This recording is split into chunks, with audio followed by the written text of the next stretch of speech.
Welcome to the Megacast. I'm Tyler Keith in the studios of our flagship station, Civic Center TV and 89.3 Lakes FM.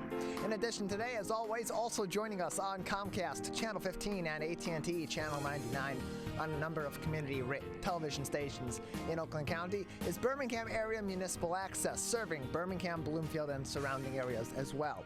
Also, City Cable 15, that is joining us from Southfield, and then on other channels on community access, public and government channels include Orion Neighborhood Television over in Lake Orion and Orion Township, as well as the Media Network of Waterford over on Channel 10 in the city of Waterford. Join us also on the radio on 88.1 WBFH, the BIF, a service of the Bloomfield Hills School District, working out of Bloomfield Hills High School.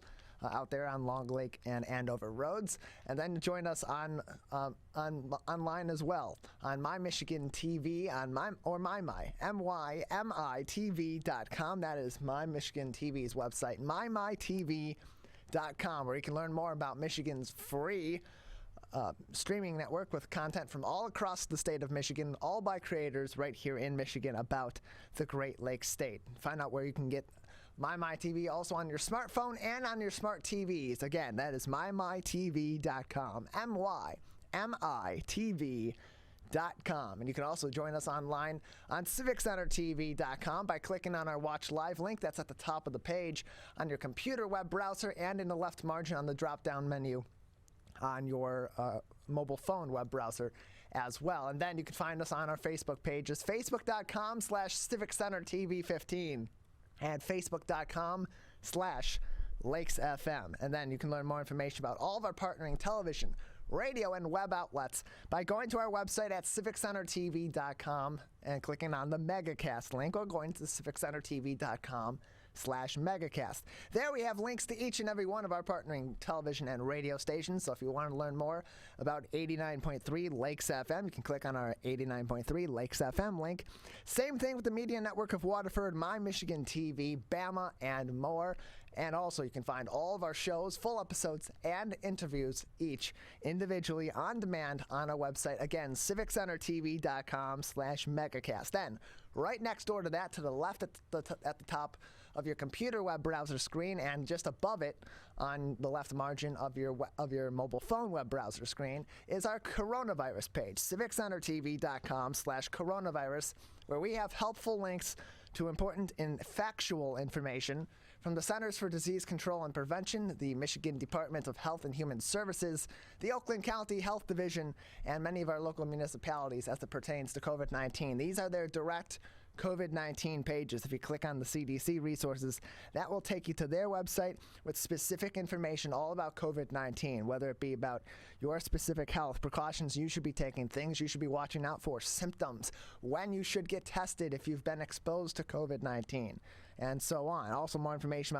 about vaccines, cases, and data, how COVID-19 affects workplaces and schools. They have all the data on that. They can provide the context for it, and they have the insight from medical experts, from epidemiologists, from virologists, and more, and researchers as well about COVID-19. There's where you want to start. If you're going to do, quote unquote, your own research, really what you want is you want other people's research, and you want to find experts from reputable organizations, from accredited organizations that will not only provide you the information that they've studied and that others have studied, but also the context behind it as well. A much better place to start is CivicCenterTV.com/coronavirus, as opposed to social media, where there's a lot of, frankly, garbage for you to weed through to get to the information that you need. Also on CivicCenterTV.com/coronavirus, we bring you some of the top stories from many of our newspapers across the state of Michigan. Great journalists on the front lines doing a lot of really good work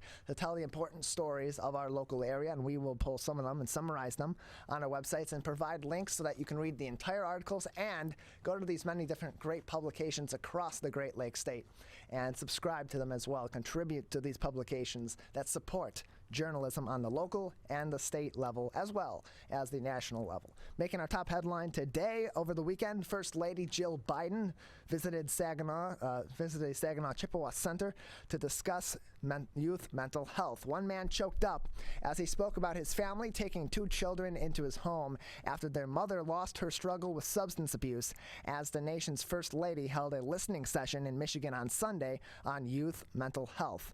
Participants of the session at the Z-Wing Center in Mount Pleasant talked about their experiences involving mental health and trauma. Dr. Biden, a community college professor, mostly listened and spoke intermittently, according to pool reports of her visit.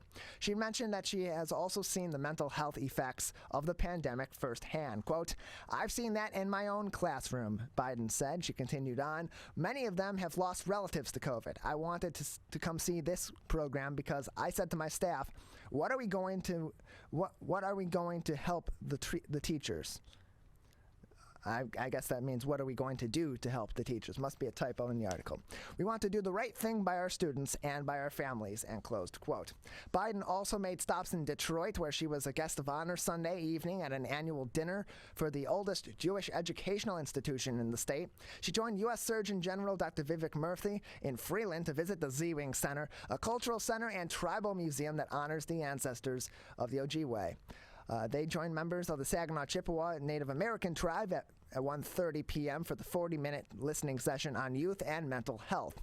On the road leading into the center, a small group of protesters held signs that said, in all caps, "Trump won," which incorrect. They need to do their own research on the 2020 elections and see that's incorrect.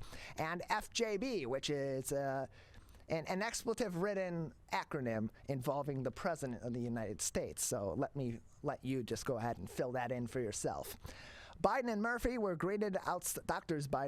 greeted outside the center by Tim Davis, chief of the Saginaw Chippewa Native American tribe, Melissa Isaac, Director of Education at Project Aware, Dr. Kelly Henry, Project Aware's coordinator, and 2 members of the Saginaw Chippewa Tribal Youth Council. A group of a dozen Chippewa tribe members performed a traditional ceremony, greet featuring dancing, singing, and drums outside the Z-Wing Center. She asked staff from Project Aware to explain what they are doing to help students with mental health and loss. They told her that their therapy groups were used for issues like social anxiety, and they provide comfort dogs for children in schools. Students that are also provided with quote-unquote calming corners in classrooms where they can move temporarily to take a mental health break while still listening to the teacher, pool reporters said. Dr. Biden said some of the money from the American Rescue Plan during the pandemic was provided to teachers. She said teachers should be trained in prioritizing mental health. She also spoke about the practices the staff at the college where she teaches takes to support each other. She also talked about the importance of adding positive elements into her students' lives. Quote, "We're finding positive ways to help our children, to help our students," Dr. Biden said. At the end, Dr. Vivek Murthy asked everyone to share what gives them hope.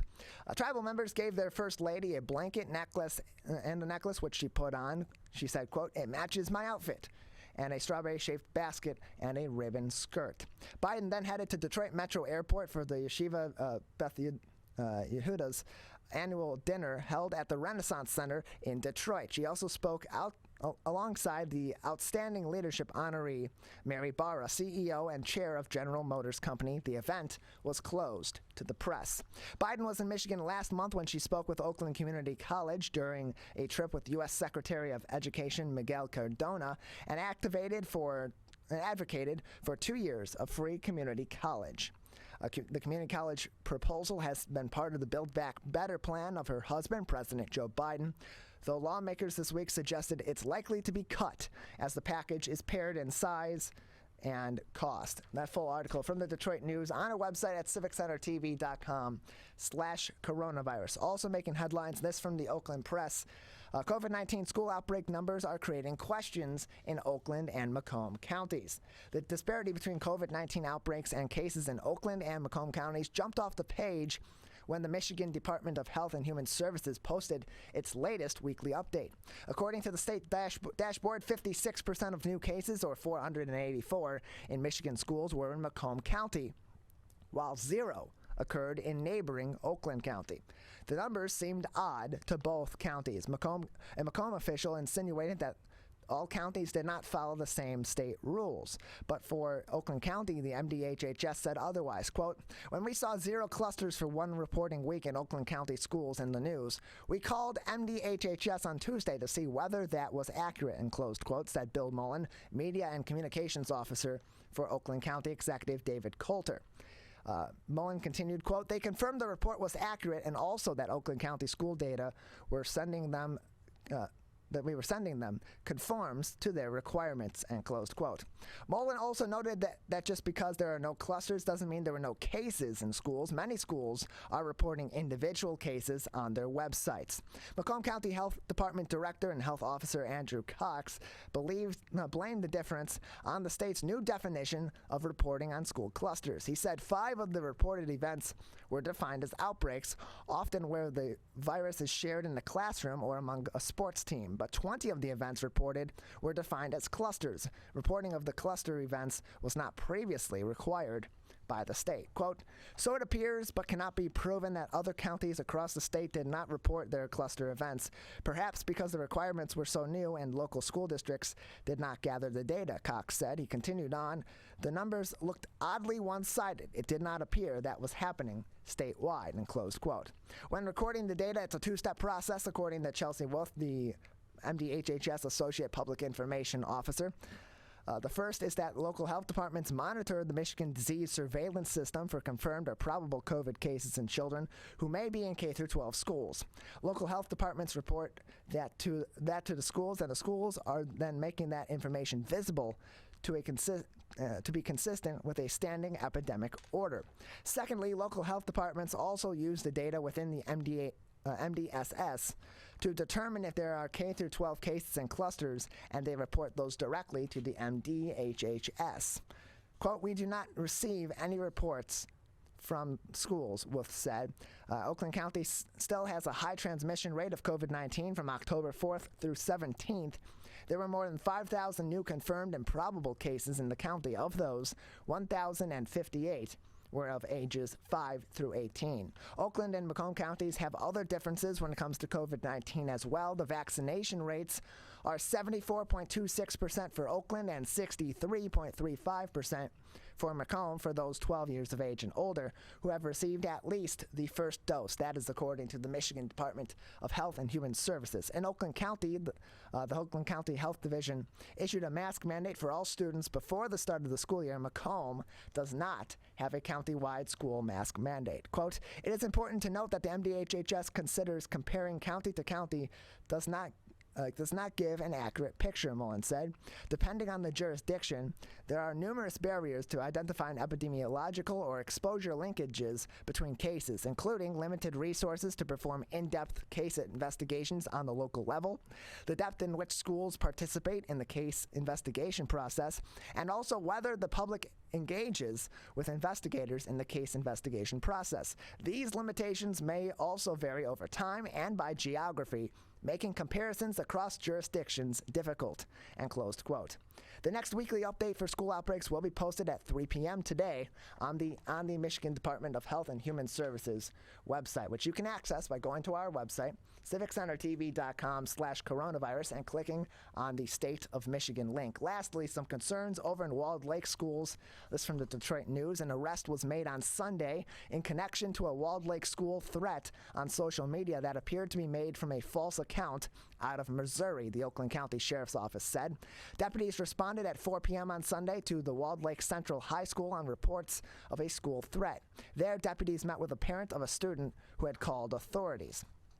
The parent said that her daughter saw a post on social media indicating, quote, that another student and his friends would shoot up the school on Monday as he and his friends were tired of being bullied, and closed quote. That according to the Sheriff's Office's release.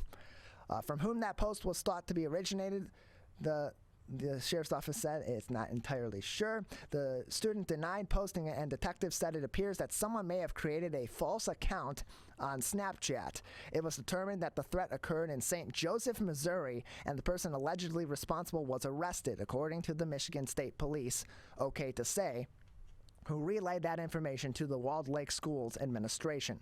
Extra deputies will be posted at Walled Lake Central High School on Monday, however, the Oakland County Sheriff's Office said. That entire article, as well as other top stories from today and access to those Centers for Disease Control, Michigan Health and Human Services Department, and Oakland County Health Division links all on our website at civiccentertv.com/coronavirus, where you can also find more information from many of our local municipalities about COVID-19 and more. We're going to take a quick break. On the other side, got a packed show ahead of you today. At 10:20, I'll be joined by the owner of Canter Bury Village, Keith Aldridge, will join me on the show. At 10:40, Jeff Kretschmer, the owner of Detroit Axe, will join me on the program. Sorry, that will be Superintendent of Ferndale Schools, Danya H. Bozzi. Jeff Kretschmer will join me later on in the show. At 11 o'clock, Pamela Good and Lareea Jester from Beyond Basics will join me. Dr. Melanie Schwartz will join me at 11:20 to talk about mental health. She's from Viewpoint Psychology and Wellness. And then Jeff Kretschmer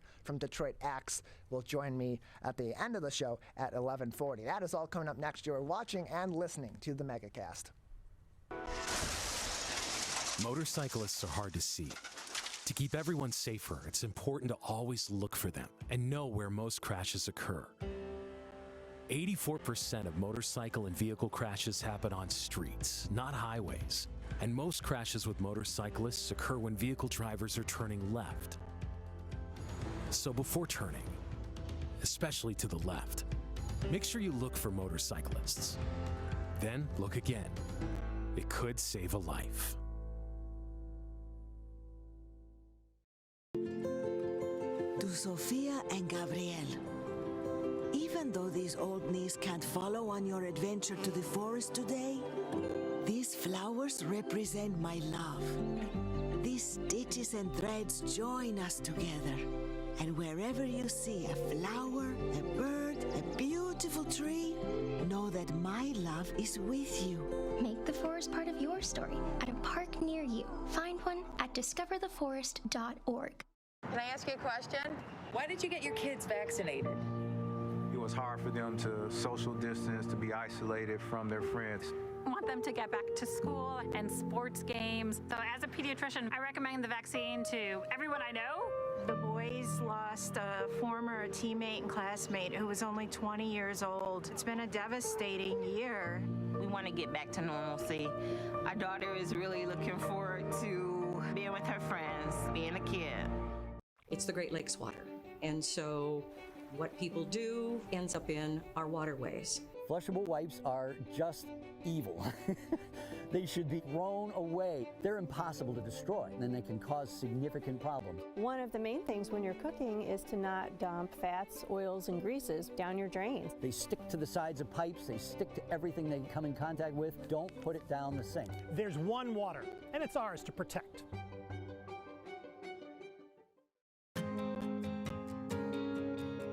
When times get dark, we can't see the help that's all around us.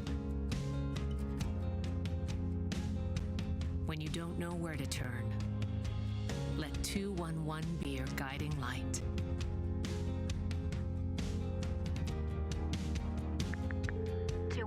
How can I help you? Our guides are ready to connect you with the help you need.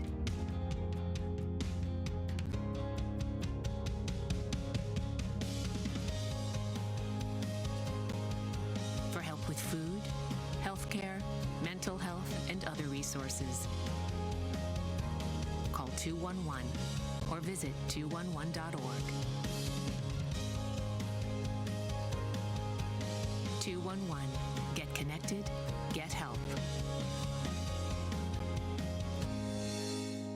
We may come from different organizations, but we work together to protect the Huron River for everyone. Neighborhood storm drains carry water directly to local creeks and streams. No filters, no treatment. Storm drains also help reduce street flooding when it rains. So clearing storm drains and the areas nearby of trash and leaves helps keep them for rain only. It is easy to do your part by adopting a storm drain. Find a storm drain, check it, and clear it every month. So keep storm drains for rain only. There's one water, and it's ours to protect. We as Michiganders feel connected to this resource in a way that I think is really powerful. Conservation starts with a caring, committed community. For me, it's peaceful to have a relationship with the river. Every single one of us has a role to make sure that those waterways stay safe and healthy, being careful about what goes down the storm drain. Just even eliminating some of your single-use plastic makes a difference. There's one water, and it's ours to protect. People are getting out to walk and bike in higher numbers. More vulnerable road users and higher speed traffic can be a dangerous combination. Crash severity has increased, so if you're driving, be sure to slow down and look for people. There's no need to speed. If you're biking, ride with traffic. If you're walking, avoid stepping into the road if possible. If you have to walk in the street, walk facing traffic. Learn more at walkbikedrivesafe.org.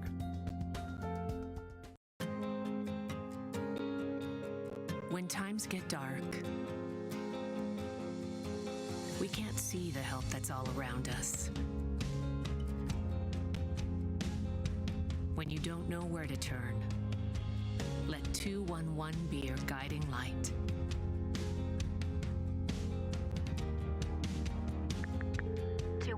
How can I help you?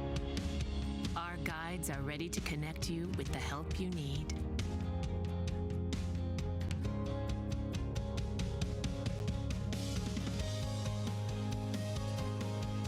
For help with food, healthcare, mental health, and other resources, call 211 or visit 211.org.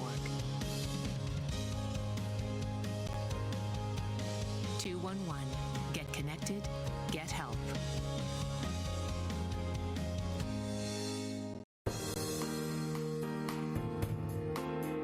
Welcome back to the Megacast. I'm Tyler Keith alongside Calvin Brown, our studio producer and board operator, in our studios in West Bloomfield Township, where we originate our broadcast, but we broadcast all throughout the state of Michigan on a number of different community television and community radio stations, as well as online all throughout the state on our website at civiccentertv.com, as well as on My Michigan TV or My. Learn more information about everywhere that we broadcast and find each and every one of our full shows and individual interviews on our website at civiccentertv.com/megacast. Well, it is the spookiest week of the year, and it's already off to a very spooky start if you're looking outside, ladies and gentlemen. We're pleased to be joined by Keith Aldridge, the owner of Canter Bury Village, where they have some Halloween festivities going on this week as well. Keith, thanks for being back with us.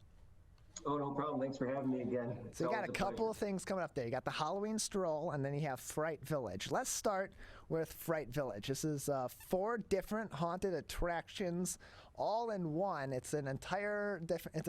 It's an entire own separate event, but it's got different attractions in it. Tell us a little bit about Fright Village and what people can expect when they venture through this very frightening stroll. So for all those that know Canterbury Village, the building at the north end of the property is a giant castle. So we converted our castle into 3 different inside haunts, and then in the back of our property, we have our 4th outdoor haunt. All 4 attractions are really well done, and we're getting very good reviews online, and it's a good date night because we have bonfire pits out on the Seat Pub patio. We have a fright, a bar, kind of an adult bar up in the front for dancing and disco. So it's been a lot of fun. The project's going well, and we're getting very well known now, and it's picking up. So we're happy. So you have 4 different attractions, and there's pricing for different variations if people want to go to one of the haunts, 2, 3, or all 4 of them. Are there different levels? Are there certain differences to each one of the haunts in terms of the level of scariness, the level of interaction, and so on? Well, it's very actor-based, so they're all have a lot of interaction, all 4 of them. Our asylum is probably the scariest, just because it's the asylum, and then our doll factory is probably the 2nd scariest. If you look at the reviews online, that's kind of how they go in order. And then the outside one, and then the manor, it kind of explains what happened in Canterbury Village or in the village, and gives a kind of the backstory to the whole program.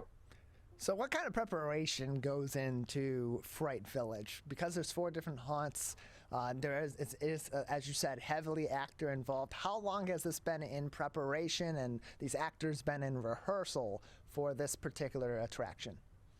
Well, it's been in my mind for a couple years now, and obviously getting shut down in the banquet business, it kind of sped up my process to convert our banquet facility / castle into a haunted house. And we have some great team members that put it all together. The build out was quite extensive. Thank God my team did a great job on it. Between the building and the fire guys in Lake Orion, getting everything approved, it was a very, very quick process, and I have to tip my cap to them. They did a nice job for us.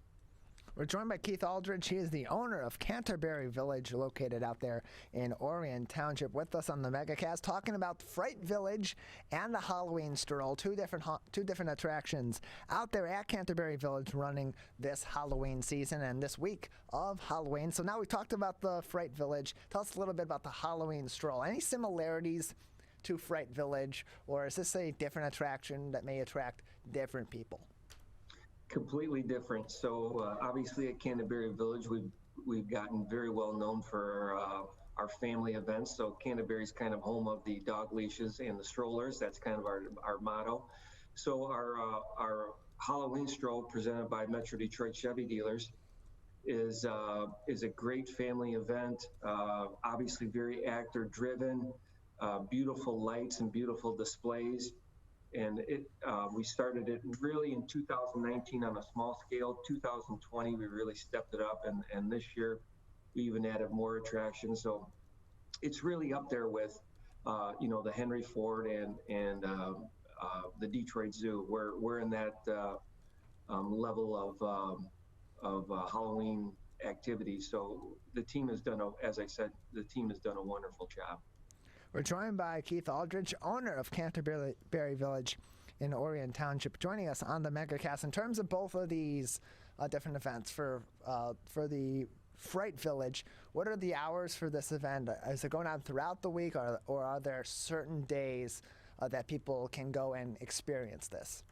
Yep, so Fright Village has 2 more days left on the calendar, this Friday and Saturday. We open the haunted house at 8 p.m., and it goes till really whenever the last person leaves. Basically about midnight, we're really shut down. But you never know, it might go a little longer this weekend. Obviously, it is the scariest week of the year. And then our Metro Detroit Chevy dealer Halloween stroll goes from, actually we only have 2 more days for that too, on Friday and Saturday. And we start Friday at 6 p.m. and Saturday we'll start at 4 p.m. And what about the hours for the Fright Club? Not to be confused with Fight Club, otherwise we wouldn't be talking about it. The Fright Club is for guests 21 and older. What are going to be the hours for that this week? We open up at 8 p.m. and usually the club shuts down around 1 a.m. We're joined by Keith Aldridge. He is the owner of Canter Bury Village, with us on the Megacast. They have 2 big events there this week for the Halloween week. They have Fright Village, and then they also have their Halloween stroll as they finish up the Halloween season over there. Always something interesting going on over at Canter Bury Village. Now, in terms of the prices for these events, particularly Fright Village, there are different levels. People can go and see one of the different haunts or different attractions of the 4 in Fright Village, or they can go and see up to all 4 of them. What are the pricing levels if people are interested in just a couple of those experiences, or if they want to run the full gamut? Well, if you go just per haunt, it's $15. But obviously when you buy more than one, there's price discounts online, all that's there. And then obviously this weekend is going to be very, very busy. So we do have a VIP line, like a lot of the other haunt attractions in Metro Detroit do. So you don't have to wait in the general admission line. That's obviously an added price as well. Just so I don't make any mistakes, all the pricing is on frightvillage.com or Facebook. So it's better to look right online just to get all the information.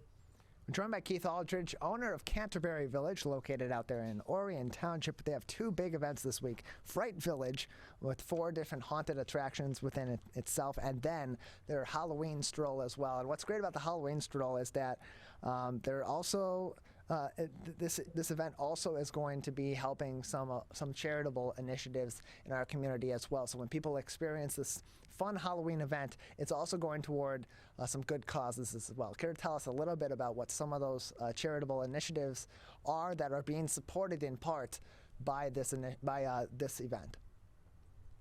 Well, correct. We had two different charity components with our Metro Detroit Chevy dealers Halloween stroll.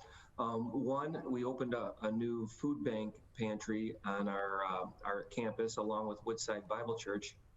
So this food drive is all about cereal. There's a real need for cereal in our community. Obviously, canned goods we have plenty of, which is great. I tip my cap to all the Orion and all of our customers who've been donating. So thank you very much. But this time we're doing the cereal drive with Metro Detroit Chevy dealers. It's gone very well, so we're very appreciative.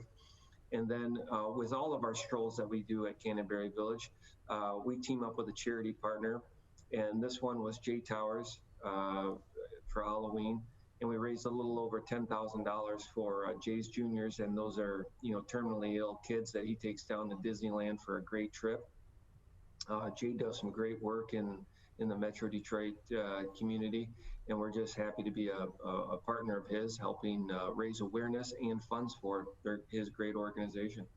We're joined by Keith Aldridge. He is the owner of Canter Bury Village, located out there in Orion Township. Learn more about all of their programs and everything else going on over there, as well as some of their charitable contributions, by going to canterburyvillage.com. And if you want to learn more about all the events happening at Canter Bury Village, both for this Halloween season, but also throughout the rest of the fall and into the winter, you can visit their website, canterburyvillageevents.com. So Keith, beyond the Halloween season, what are some other interesting events that are coming up in the next couple of months, in November especially, as we head out of October at the end of this weekend? What can people be looking forward coming up to in the next few weeks, next couple of months over at Canter Bury Village? Well, as you said, as Halloween winds down here the last week, and then we get into holiday shopping, obviously Canter Bury Village is built on, local store owners. So come on out, support our local shop owners. Obviously, Amazon is big enough, so help out our local guys. We really would appreciate that. So we have our Canter Bury outdoor markets and indoor markets during November. And then we have our tree lighting on November 20th, which is a great event. And, last year our 45-foot tree was really a showstopper for people. And this year we have some additions to it. We're actually going to make it a smart tree so that the lights aren't stagnant. The tree will actually be dancing and doing all kinds of cool things. So we just invested in that. So I'm actually really looking forward to how the tree looks this year. Right now we have skeletons on it, which is pretty creepy and cool. And then obviously we go into our Metro Detroit Chevy dealer holiday stroll, which is a great event. We make the village very interactive with actors and lights, and we do some really cool stuff. I have some really cool attractions this year. We actually just got our 40-foot giant blow-up Santa in last week, and that's going to be a really cool attraction for the little guys. We're joined by Keith Aldridge, owner of Canter Bury Village, located out there in Orion Township. You can learn more information about everything they have going on, as well as their events, by going to their website at canterburyvillage.com. Keith, just another couple minutes with you today before we'll say goodbye. Anything else that would be important or interesting for people to know about either the Village Stroll or the Halloween Stroll or Fright Village, or anything else coming up over at Canter Bury Village? Well, the one thing about Fright Village and the Haunted Castle is it's just not one long 45-minute or an hour haunt where it can kind of get redundant and blah, blah, blah. We have 4 shorter haunts. We have the Sea Pub Bar that has bonfire pits going out. As you said, we have the Fright Club up front, which is the 21 and over club. So it's just not a haunted house. It's more of a date night, for kids and young adults. And we're really proud of what we built there. And, like this last Friday and Saturday, obviously the crowds were fantastic. As I said, you had the bonfire pits out there, great music. And it was really, really neat to see. So we're more than just a haunted house. it's more of a, date night experience for people. And then our Halloween stroll sponsored by Metro Detroit Chevy dealers is really a great experience for the little guys. And, I love when I'm sitting there on the patio watching the little guys dance to the music. It's pretty cool stuff. So me and my wife are very fortunate. We have 3 beautiful children. So family's a big part to us, or a big deal to us. And I love watching the little guys out there dancing and having a good time. You can learn more information about both of Canter Bury Village's events, Fright Village and the Halloween Stroll, by going to either of their events' individual pages. Those are frightvillage.com, frightvillage.com, as well as halloweenstroll.com, or go to canterburyvillage.com to learn more as well. Keith, thanks for joining us. Thank you. Thanks for having me on again. You're welcome. More information again, canterburyvillage.com, or find out more about their events by going to canterburyvillageevents.com. We're going to take a quick break. On the other side, we'll transition from the fun of Halloween to the business of school administration and education during this continued pandemic. We'll be talking with the Michigan Association of Superintendents and Administrators 2021-2022 Superintendent of the Year, Dr. Danya H. Bazzi from Ferndale Public Schools. That's coming up next. You're watching and listening to the Megacast. Parents do a lot of worrying. Get your kids caught up on childhood vaccines to protect them from these 14 preventable diseases, and you'll have 14 fewer things to worry about. Vaccines are safe and effective and save lives. So let's get caught up on vaccines and worry about something else. Get the facts at ivaccinate.org. We may come from different organizations, but we work together to protect the Huron River for everyone. Most of the pollution that goes into our rivers is carried by rainwater that flows off of roads, parking lots, and rooftops. The leaves and bark of a single tree can retain a surprising amount of rainwater. Depending on its size and species, it could be 100 gallons or more. It is estimated that an urban forest can reduce annual runoff by up to 7%. Here's one thing that we know can help keep our water clean. Plant a tree. Plant a tree. Plant a tree. There's one water, and it's ours to protect.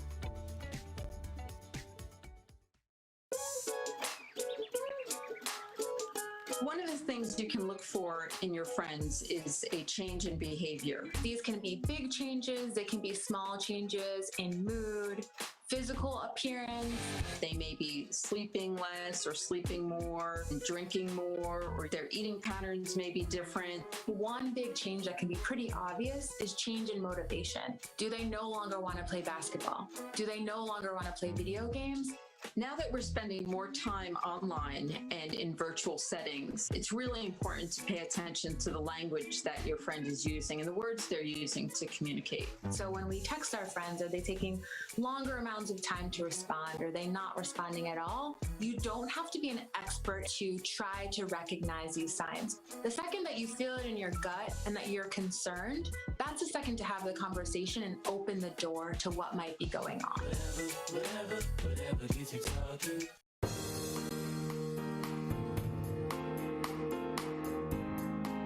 Pleased to be joined now by the Superintendent of the Ferndale Public Schools, Dr. Danya H. Bazzi, with us now on the Megacast. Dr. Bazzi, thanks for being with us today. My pleasure. Thank you for having me. Appreciate having you on. So it's a different situation, some similarities, but ultimately it's a different situation, navigating this pandemic from one school district to another. Thus far in the pandemic, what has Ferndale done in order to continue its regular operations and provide the best possible education to students in Ferndale, Oak Park, Royal Oak Township, and Pleasant Ridge, despite all of the challenges that have been thrown at you throughout this pandemic? You know, I think it's being really committed to our safety measures, wearing masks, frequent hand wash, social distancing where possible. Our students and staff are doing their part to ensure that those who are able and want to be vaccinated have the opportunity. So again, sticking to our mitigation strategies has really helped us see a really contained amount of number of COVID cases with minimal spread among students. So our students are doing their part by wearing their masks, and keeping distance when it's possible to do so. But again, we're doing the best we can in terms of minimizing the impact of the COVID-19 virus. So what does classroom life look like at this point in time across the board in Ferndale? In most places throughout our state, learning is entirely in person. In some places, it may be hybrid or maybe shifting depending on the COVID-19 situation in the schools. But taking into account all the mitigation factors and the preventative factors that Ferndale has in place, what is the current status of the typical day and the typical life in a Ferndale schools classroom? We've resumed school full-time in person.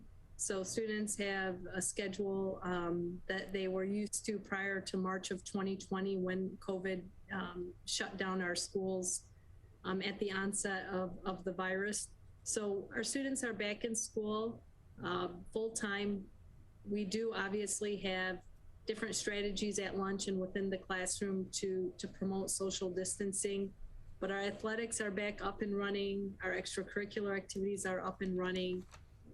So we are trying to provide our students with the experiences that they were used to prior to the COVID-19 virus.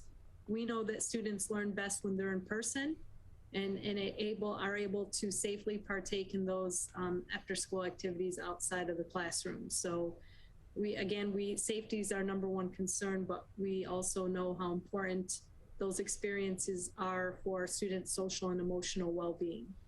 We're joined by Dr. Danya H. Bazzi. She is the superintendent of Ferndale Public Schools with us on the Megacast. Learn more about everything that's happening in Ferndale Public Schools at ferndaleschools.org. And Dr. Bazzi, throughout this pandemic, one thing that's really been put under a microscope and has gotten a lot more focus are the inequities in our education systems from district to district and state to state and just across the board in general. And recently Ferndale Schools adopted an equity-based strategic plan that included a new district vision statement. Tell us a little bit about devising this equity-based strategic plan and what exactly does that mean for the students of Ferndale Public Schools going forward? Right. So that equity-based strategic plan was created with a diverse population from our community. It included staff, community members, students, administrators, teachers, and basically they're the ones who really structured and created the strategic plan with its 3 pillars that focus on environment, excellence, and environment. So those 3 pillars, the one common theme that goes throughout those pillars are equity. So without equity, you can't have any of those other things in terms of your strategic plan. So the community really rolled up their sleeves, committed to over 40 hours of meeting time and numerous stakeholder input sessions to create that. What does it mean to our students? It means to our students that the Board of Education is committed to looking at policies and practices that are not equitable towards students and to ensure that equity lives within their policy. So we've had numerous policy changes as it relates to our dress code of conduct, the curriculum that's being taught in the classroom to ensure that we have libraries that are reflective of our student population. So again, it's those things that are making a curricular impact in the classroom as well as the policies that are established by the Board of Education. And part of creating a more equitable plan for education going forward is modifying traditions to be more equitable as well. And what was really exciting news in recent weeks as we are in the thick of homecoming season in many of our schools across the state of Michigan was that Ferndale Schools ultimately decided that instead of crowning a homecoming king and queen, they decided to instead opt for crowning homecoming royalty in an effort to be more gender inclusive across the board in that school tradition. Tell us a little bit about how that came about and ultimately what was the result of that change being made in Ferndale Public Schools. Yeah, that was really an inspiring moment. That change really came as a result of our student council. We've had discussions last year about not having gender cap and gowns. So if you identify as a female, you wear this color. If you identify as a male, you wear this color. And the district moved away from that because, again, we want to ensure that all of our practices are inclusive of our entire student population. And the students, through their advocacy, took it to the limits of homecoming and recommended that change to our high school principal, Miss Isaac. And she agreed with them, and they implemented the change. So in Ferndale, we believe in student voice. We believe in student advocacy and giving them a platform to incite change that will be representative and inclusive of our entire student population. We're joined by Dr. Danya H. Bazzi. She is the superintendent of Ferndale Public Schools, with us on the Megacast. And this Friday from 6 o'clock to 7:30, another exciting event in Ferndale, and a big milestone as they will celebrate the 100th anniversary, the centennial celebration of Roosevelt School in Ferndale. And so tell us, Dr. Bazzi, a little bit about the history of this school in Ferndale and the significance of celebrating the centennial of this institution in the local area. Yeah, so the Theodore Roosevelt Elementary School opened in 1921, which was 2 years after its namesake passed away. Over the years, it was also known as Roosevelt Primary School and now Ferndale Lower Elementary School. That building for 100 years has served our students. It's been an excellent building and has a lot of deep history as it relates to Ferndale Public Schools. So, to have a building that has hit the century mark is pretty neat. We are excited, though. We are building a new Ferndale Lower Elementary School to meet the needs of students of today. The great news is that the current site of Ferndale Lower will still be utilized by the district for the CASA program, which is the Center for the Advanced Studies in the Arts. So that building will continue to live on, but in a different capacity. And we look forward to engaging with our community and really reminisce about all of the great educational stories that have passed through those hallways. And then, Dr. Bazzi, what are some of those ways that you will be celebrating? This 100th anniversary. Of course, they're inviting the community out for a centennial celebration from 6 o'clock to 7:30 this week, Friday. Any other ways that this institution in the Ferndale Public Schools, on its 100th anniversary of operations there in Ferndale, will be celebrated? So we'll be giving building tours. Obviously, we'll need people to wear masks and be safe and be socially distant throughout the building, so they can reminisce where their gym class was or what classroom they had. So we'll be giving building tours. We'll also we do also have a remembrance log for people who want to share stories about perhaps people who aren't with us physically and share some of those stories. Those stories can be shared with bill.good@ferndaleschools.org. Again, his name is bill.good. So those can be shared with us. We're also going to have donuts and ciders and be able to chat and connect with the community and engage with one another. We're joined by Dr. Danya H. Bazzi. She is the superintendent of Ferndale Public Schools, joining us today on the Megacast. And Dr. Bazzi, across school districts here in Oakland County and all throughout the state, much like in other industries, there has been a bit of a staffing crisis of late, due in part to the pandemic and a number of other factors as well.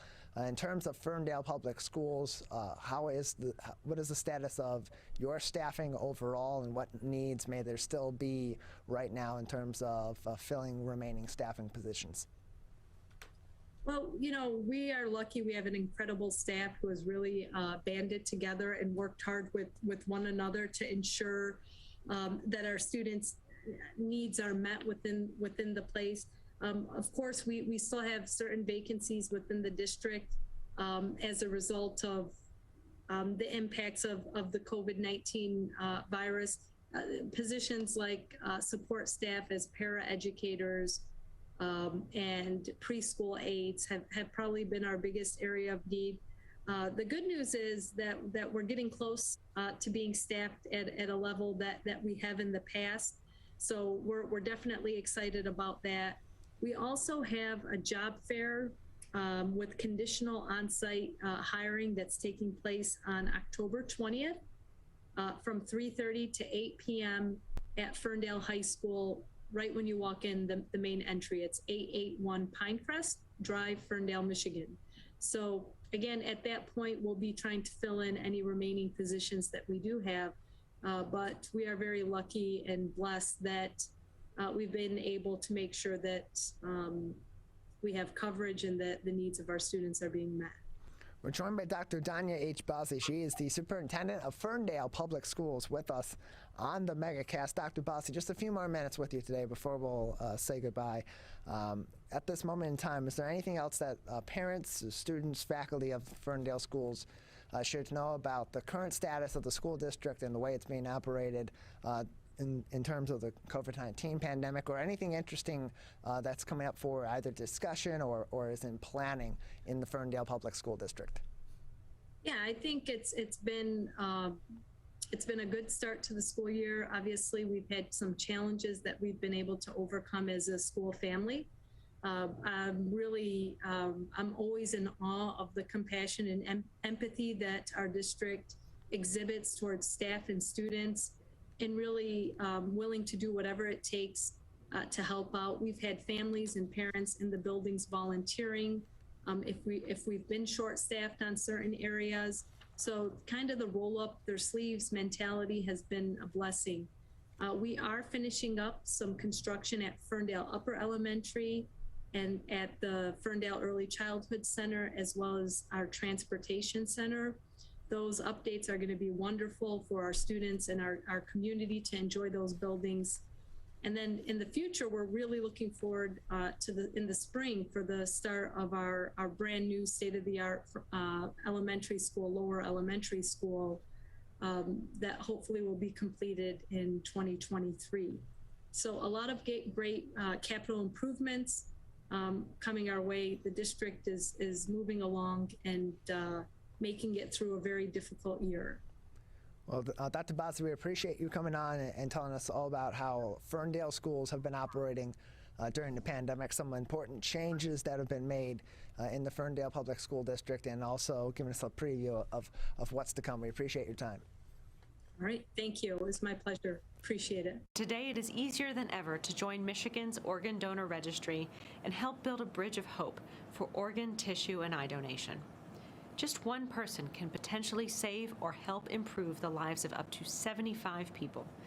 By joining, your legacy could be the gift of life. Sign up today at michigan.gov/SOS or at any of the more than 145 Secretary of State self-service stations located across Michigan. Be part of Michigan's Bridge of Hope by adding your name to the Organ Donor Registry. When times get dark, we can't see the help that's all around us. When you don't know where to turn, let 211 be your guiding light.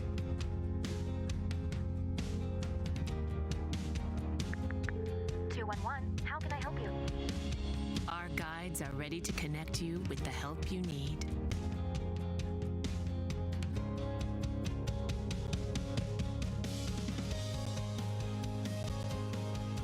For help with food, healthcare, mental health, and other resources,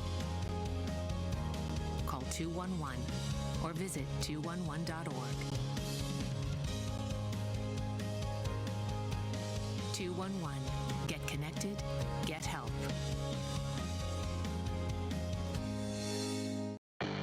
How does marijuana affect the teen brain?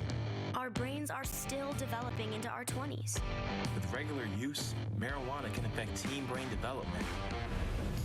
It can affect our brain's circuitry and blood flow and impair thinking, learning, and memory function, which could hold us back from reaching our potential.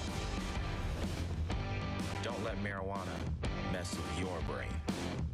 Get the facts at michigan.gov/drug-free.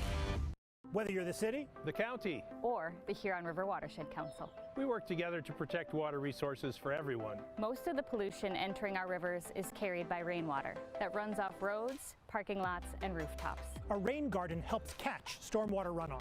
Rain gardens and their plants help dirty runoff soak into the ground. You can do your part to help keep our water clean. Learn about rain gardens and native plants.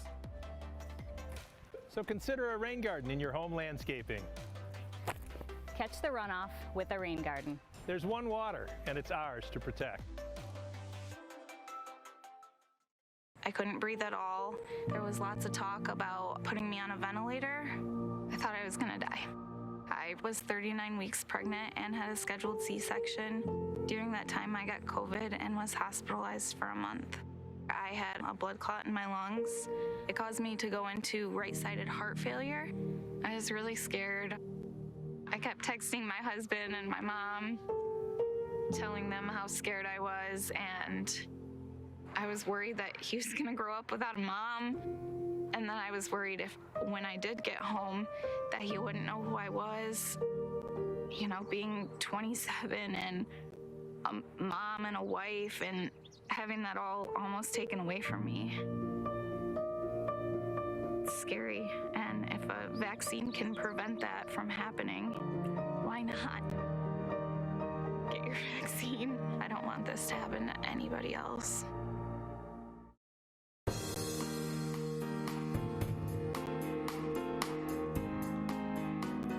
Welcome back to the Megacast. I'm Tyler Keith in our studios here in West Bloomfield Township, where we broadcast live Monday through Friday from 10 a.m. to 12 noon on the Megacast, all throughout Oakland County on a number of different community television and radio stations, and across the state of Michigan on civiccentertv.com and My Michigan TV. Learn more information on our website at civiccentertv.com/megacast, where you can learn more about all of our partnering television stations and web stations, as well as our radio homes for the Megacast: 89.3 WBLD Orchard Lake and 88.1 WBFH Bloomfield Hills.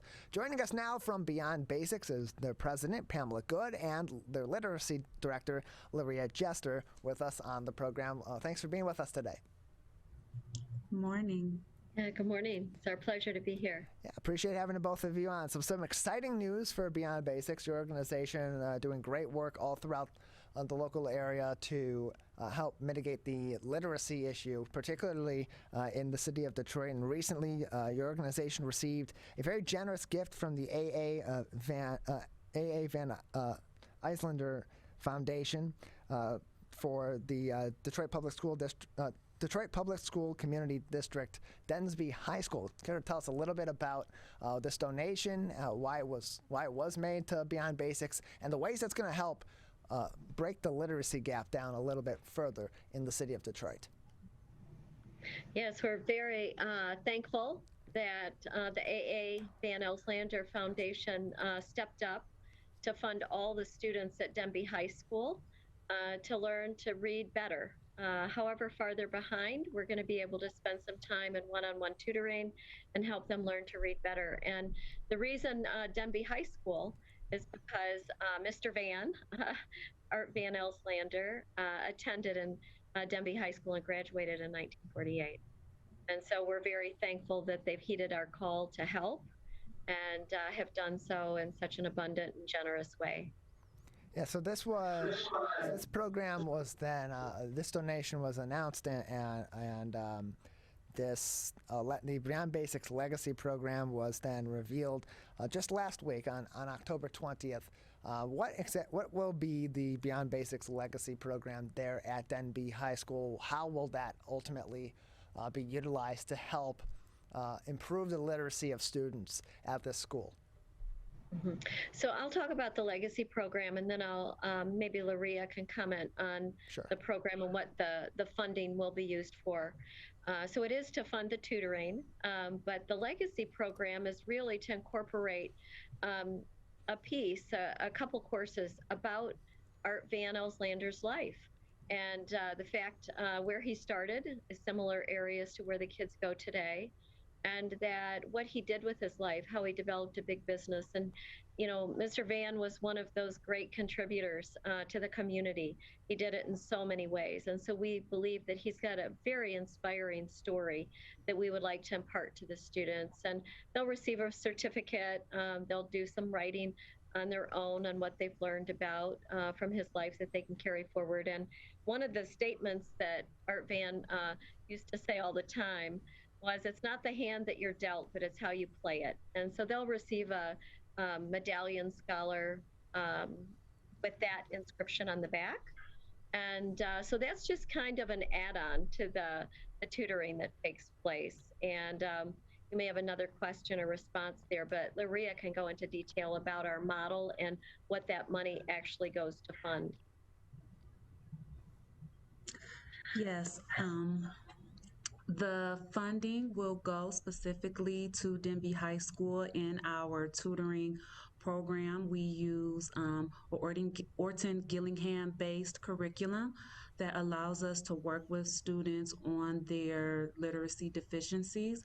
We assess the students in the beginning when they first come into the program so that we can get an understanding of where they are and what needs they have to get them where they need to be in literacy.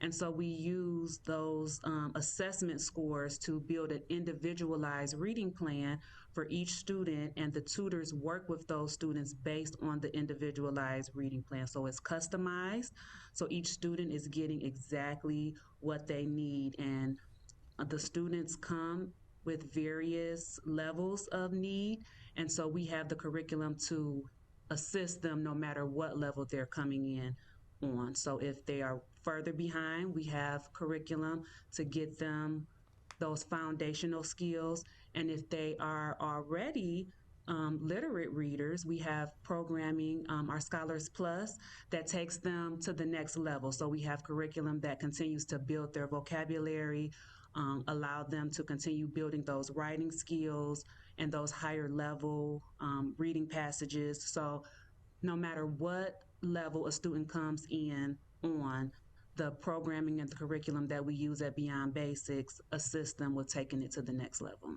We're joined by Pamela Good, president of Beyond Basics, as well as Lareea Jester, their literacy director. And so, Lareea, you mentioned that part of this program that will be at Denby High School in Detroit, part of the evaluative process of it with these students will be putting them through Orton Gillingham-based programs. Tell us a little bit about just what those programs are for those that are unfamiliar, and why they'll be helpful to students at Denby High School and others that are going through Beyond Basics programs that maybe are getting these different programs. Absolutely. Orton Gillingham focuses on basically the science of reading, so assisting students, giving them those foundational skills that allow them to decode. When they see a group of letters together, how do they decode so that they can sound out the word? So that's the foundation of, the Orton Gillingham. And then just teaching them, no matter what word they come across, they use these skills to break down and sound out, any word, whether they are familiar with it or not. They will be able to look at a word, decode it, sound it out. And then from there, we can build their vocabulary and discuss the meanings of the words, and to just broaden, their vocabulary. Even if they don't know what a word means, they will still be able to sound it out. And then from there, we take them through that process of learning the definition so that they can start to use those vocabulary in their everyday lives and recognize it when they see it in printed text. Yes. Tyler, may I add on something to that? Sure, yeah. I know we're talking about a donation in Denby High School in Detroit, and we know that kids in vulnerable communities struggle with literacy. But what most people don't realize is that kids in every school district can struggle with literacy. We have more and more students who are have a label of ADHD, dyslexia, autism, even some English language learners that can speak English but can't read and write it well. They all have learning differences. And one component that I think is significant here is that this is a multi-sensory curriculum. It breaks down the English language in different senses, if you will, so that a child who may have a deficiency in one of those areas, they can count on another sense, one of their senses, to help carry them through and bridge that gap. And so this curriculum works regardless of the learning difference. And we've been able to use it in communities outside of Detroit with great success. And, it's one that we'll stay with, and other people are joining us in this and appreciating all the studies that show the improvement that kids get with a multisensory Orton Gillingham and one-on-one tutoring.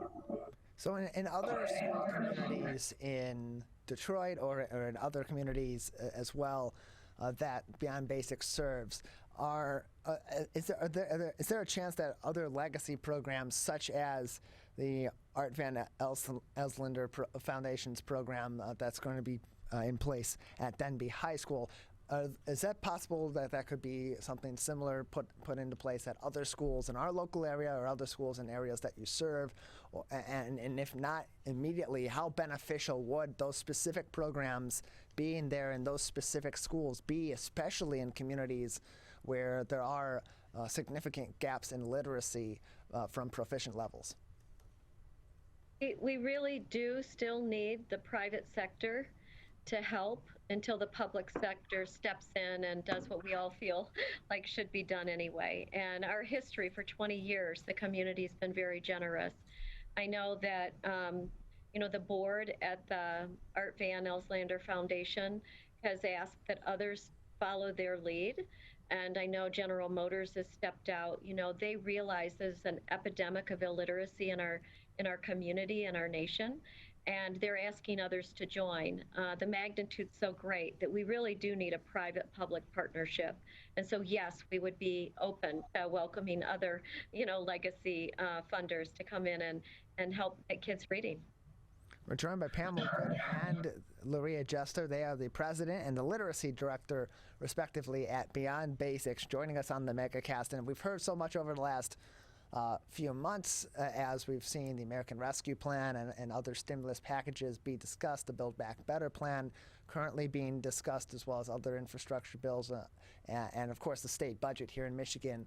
We've heard so much about increased funding for our public school systems across the board, especially here in the state of Michigan. How will looking at those objectively from your organization's point of view, how will those increases in funding to our public schools assist with programs like this? Does it help to really bridge those gaps you were talking about and that need for the public sector to catch up in any significant way, or is this still a very, very minute step in a long process that needs a lot more public sector attention? It will be a long process. I will say that we have benefited from some of the stimulus dollars to fund kids learning to read. We've also benefited from some literacy lawsuit settlement dollars that have helped students. But the magnitude is great because this intensive work hasn't been done for decades. And so we have not only our third graders that are behind, but we have 4th through 12th graders that just need some instruction to help them read better. And so my hope is that these stimulus dollars will be used right now, but also that the public platform, our government, realizes that they're going to have to continue it in some way. It can't just be the private sector that funds this necessary work. And how much of this work to help bridge these literacy gaps in our communities, particularly in the communities in Michigan that Beyond Basics serves, how much of that is a factor? How much is technology a factor in that? Because on one hand, you can have that one-on-one interaction in these schools where it is possible, where it's permitted in these current times, but also technology plays so much into the role of the fabric of our society, and technical literacy as well as general literacy and the ability to read are often going hand in hand in today's world, both on the education front and after kids get out of school and get either into the workforce or into higher education or another path. Right. Well, I believe that literacy is the foundational piece in education, that gap needs to be closed immediately. You know, when you have not even 50% of the kids attending school today that are proficient, that's a crisis. So technology, you know, some of them need devices. They also need some literacy in, you know, technology, how to use the computer. But the first and foremost, we have to get kids reading. And I don't want the technology piece to distract from the fact that we do need to assess these kids and we need to pair them with tutors. And you're talking about almost half the kids attending school today need this intensive one-on-one. What we call it here at Beyond Basics is that any child that's more than a grade level behind is in the literacy gap. And the kids that are less than a grade level behind, those are the students that typically get served with the literacy interventions. They're a lighter weight intervention. And we just need to, as a people, demand and as society, get all of our kids reading. And I think that the Art Van Elslander Foundation and others are stepping up to say, yes, this is where we need to put our dollars. And we're very thankful for them and for you in helping us get this word out. We're joined by Pamela Good, president of Beyond Basics, as well as Lareea Jester, the literacy director at Beyond Basics. And Lareea, just for context, for people that have not either heard of Beyond Basics and the work that they're doing, or haven't had themselves or their children or someone that they know go through one of these programs to help bridge some of those literacy gaps in our communities. When is it most important to get a kid into a program like this to help them catch up? Does it matter if this program intervention has gotten to them at an earlier level versus a later level in their schooling? And then when it does get to them, what's the timetable there between them getting into this program and them either catching up or being at a much more proficient level to where they're further along and that gap has gone from being significant to being moderate? Yes, so we do work with the students based on the assessment that they take. It gives us information on what we should expect in a specified amount of time.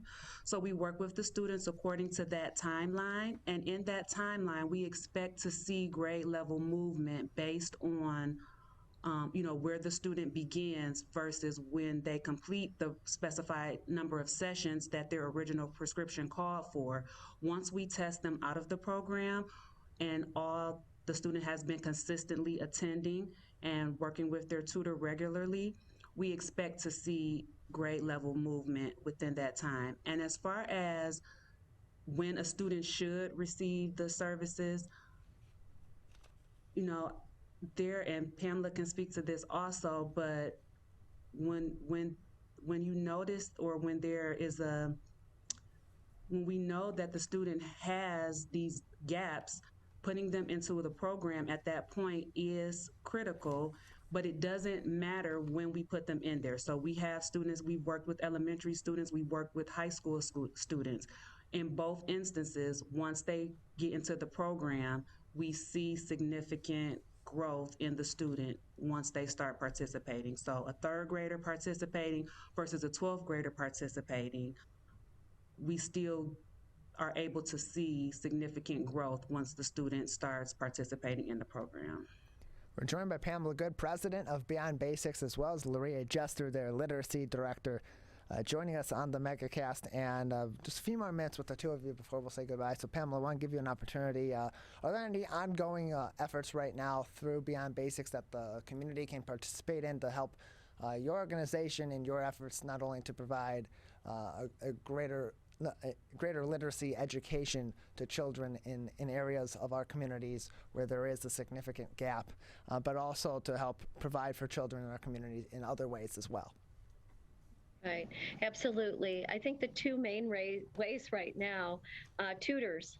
We need more tutors. So you can have funding, but we need the tutors trained and be able to pair them with students. And so anyone out there who's interested at all, just contact us. I believe you can connect on our website, beyondbasics.org. But we need tutors. It's a phenomenal career path, and we hope that people will reach out. The other way is we have our annual coat drive, and we need gently used and new coats. You can donate dollars, and we have agreements with some distributors to purchase those coats at a reduced rate. So coats for kids, and that is K-12, and tutors to help get kids reading.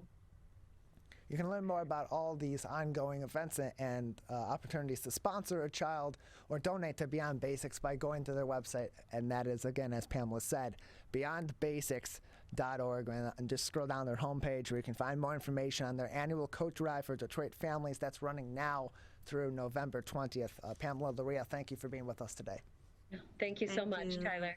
Appreciate you. Appreciate you as well. Learn more information about all the things that Beyond Basics is doing in the city of Detroit and in other areas in our communities throughout the state of Michigan that are affected by the literacy gap, as well as the Art Van Elslander Foundation's donation that will create the Beyond Basics Legacy Program at Denby High School in Detroit, and their ongoing coat drive as well, now through November 20th. Again, beyondbasics.org. On the other side of the break, we will transition and we'll be speaking to Dr. Melanie Schwartz from Viewpoint Psychology and Wellness about all things mental health, including in our first responders and professional athletes, as well as in our general community, and the ways that our mental health can affect how we respond to COVID-19. That is coming up next. You're watching and listening to the Megacast. A message from the staff of Michigan's Crime Victim Compensation Program. Anyone can be a victim of crime and suffer lasting trauma, physically, emotionally, and financially.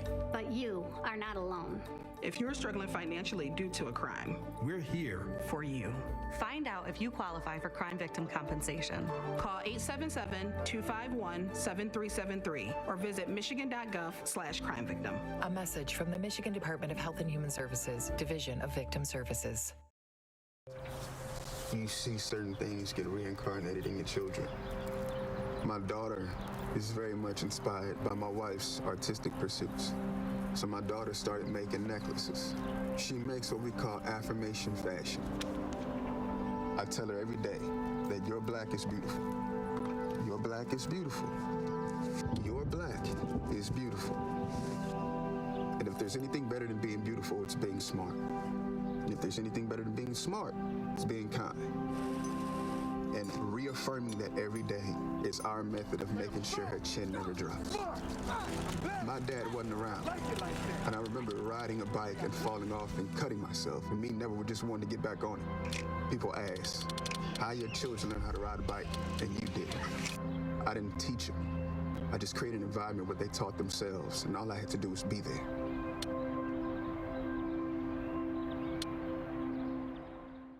Whether you're the city, the county, or the Huron River Watershed Council. As partners working together to protect our water resources, we agree. Pet waste is a source of harmful bacteria in the Huron River. When it's left on the ground, it can wash into the storm drains. These lead directly to our streams. No filters, no treatment. Here's one thing we know that can help keep our water clean.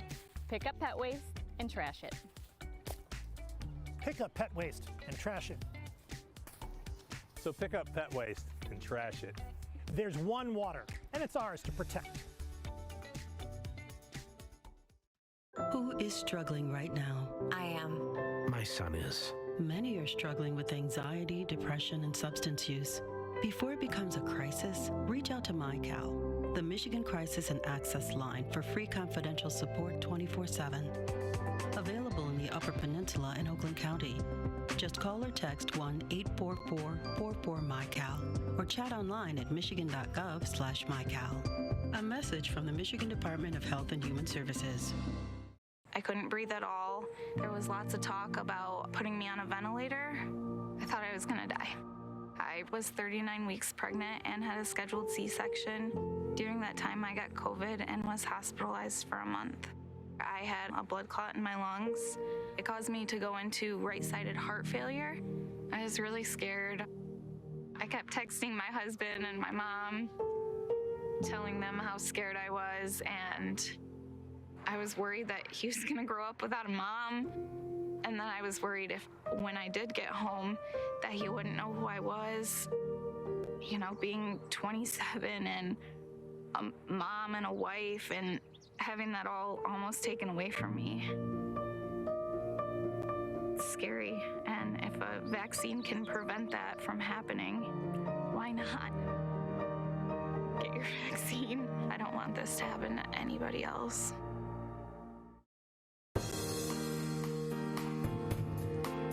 Welcome back to the Megacast. I'm Tyler Keefe alongside Calvin Brown, our studio producer and board operator, in our studios at Civic Center TV in West Bloomfield, where we broadcast live from 10 a.m. to 12 noon, not just in West Bloomfield, but all throughout the greater area on Civic Center TV and a number of different community television and radio stations as well. You can learn more information about all of those different stations on TV, on the radio, as well as on the web on our website at civiccentertv.com/megacast. There you'll also find links to find all of our full episodes and our interviews on demand as well. We usually have those posted for you mid to late afternoon. Today it will be a little bit later in the afternoon as we are very busy this evening setting up for tonight's West Bloomfield School District Board of Education meeting.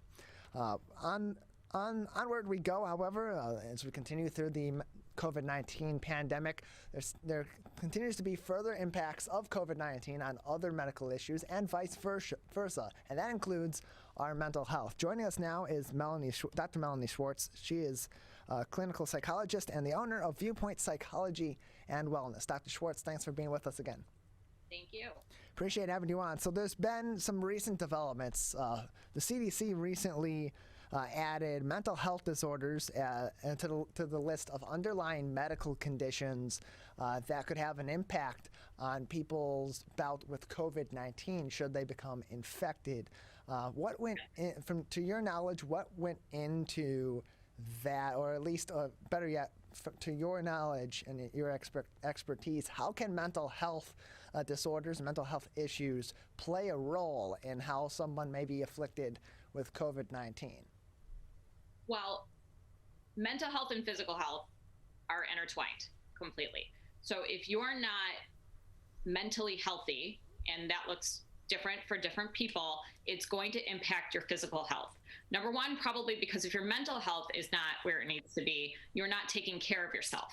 Okay, so you're not exercising, you're not eating healthy, you're struggling with sleep, not taking medication, vitamins, the list goes on and on, then your body's not going to be physically where it needs to be in order to recover from COVID if you get it, or to fight it off the way that it needs to be fought off. So physical health and mental health are always intertwined. If you are not emotionally in a good place, then it's going to be harder to recover from any physical health issue.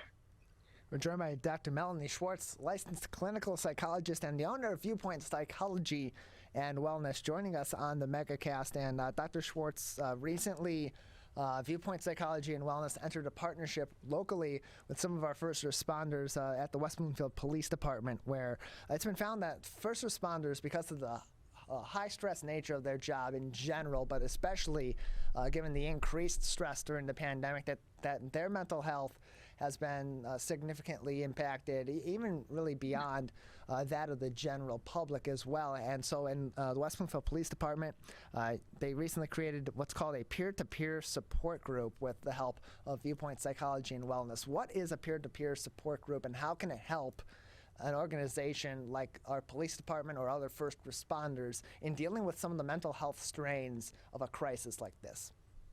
Well, honestly, the only people who are truly going to understand what first responders are going through are other first responders.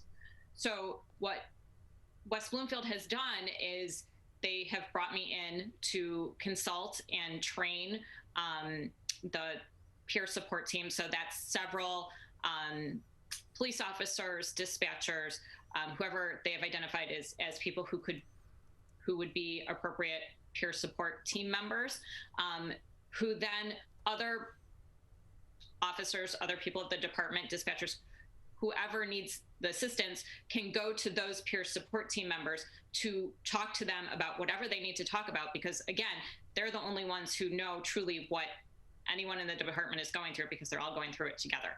So that's what happens. And then if they determine that they cannot assist for whatever reason, then they reach out to me, and then I intervene in the way that I need to help them with whatever mental health issue that they're experiencing. Yeah, and it seems to be that the culture in among our first responders, particularly our police officers in the past. And Deputy Chief Kurt Lawson from West Bloomfield Police Department even said this verbatim, that as far as he could remember, the mantra had always been, in terms of mental health struggles in the police department, that you suck it up and you move on. How does a program like this help to aid in preventing that sort of mantra from being the way that our officers think, knowing that they have those support systems in place? Well, they're trying to break the stigma. We're working on it. We're working hard there to really put it out there and educate the police department that they're not alone. They don't need to work through their issues alone, use unhealthy coping skills, whatever it might be, that if you are in this field of work, that there's going to be some mental health issues, most likely because of the nature of the work and what they're seeing and the trauma they're watching play out, and that they're going to need some help to process that information and kind of know what to do with it in a healthy way. So there's a lot of education. There's a lot of putting it out there that the peer support team is available, so that people can go, the department can go and talk to these people, or that I'm available as well if that's what they need to talk to. But it's really about educating and just breaking the stigma that the department does need some help with mental health issues, because no one's free from it. It's everywhere and all over the world, and the department doesn't have to do it alone. So this isn't a unique program to the West Bloomfield Police Department. There are other police departments as well that have began to implement programs like this across our local area, across the U.S. as well. So with that being the case, and with the old mantra of suck it up and move on being what it is, where did that change occur? What has changed in our police department paradigm across the board that has led so many of them to implement these kinds of programs? I think, well, number one, I think mental health is changing. How people feel about mental health is changing. People are more open to it, whereas before it was a very hush-hush, don't talk about it, don't deal with it. Again, the country is trying to break the stigma of it, that it is, as common as the common cold or the flu or cancer or health issues or, heart issues. And it's something that needs to be dealt with if you're experiencing it and what that looks like. So it's really about breaking it down and educating and I think also the younger generation of police officers have a slightly different mentality because their generation is a bit more open to mental health than some of the older generations. At least that's, what I have been told from the ones that the department and who I've interacted with, that it is more tolerated and people are more open to it.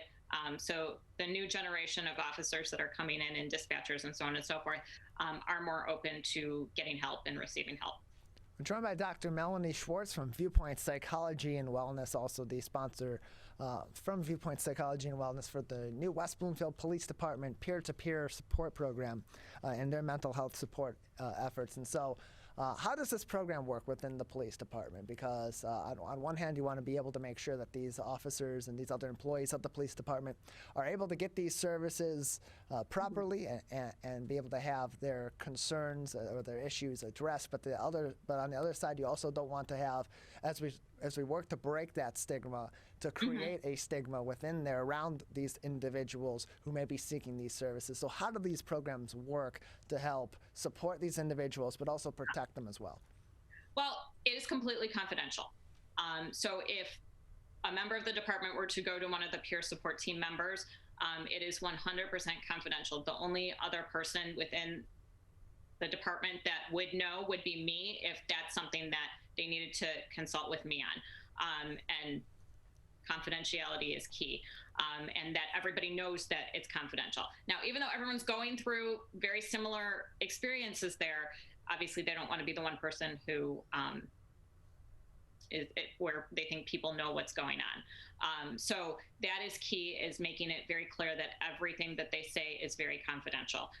The only time that confidentiality is broken is if there's a risk of harm in some way, if there's some fear that they're going to hurt themselves or someone else, then at that point, then we break confidentiality. But beyond that, whatever is said to the peer support team or to me stays where it's at. So you mentioned the peer support team. There are people within the department that will be trained to be part of that peer support team to provide these services to their colleagues. What sort of training do they go through in order to provide effective consultation and guidance and counseling to their colleagues in the department in partnership with you and your team over at Viewpoint Psychology and Wellness? There was significant training. They went through a 2-week training with me, and then they also went through critical incident management training, and to provide debriefings and critical incident interventions if needed for some type of traumatic event that were to occur. So, and then there's ongoing interventions and check-ins with me as well. And we're only not even a year in, but there will be additional trainings as well. We're joined by Dr. Melanie Schwartz from Viewpoint Psychology and Wellness, joining us on the Megacast as we talk about the West Bloomfield Police Department implementing a new peer-to-peer support program to help officers and other employees of the department work with professionals as well as their colleagues to help them through their mental health and addressing any concerns that they may have or traumas that they may occur on the job or outside to help them provide better services to our community. And Melanie, from a results standpoint, obviously it's very early on in this peer-to-peer program's infancy here in West Bloomfield. But in other places where these sorts of programs have been put into place, what has been the result there in terms of the morale of their police departments or the first responder departments, the mental health of the individuals that are working in those groups, and then, of course, the service to those communities as a result of those benefits? Well, because more and more peer support programs are being developed, obviously it's been effective in other states, in other areas in Michigan. Even internationally, I know that there's peer support programs. I think what it comes down to is early intervention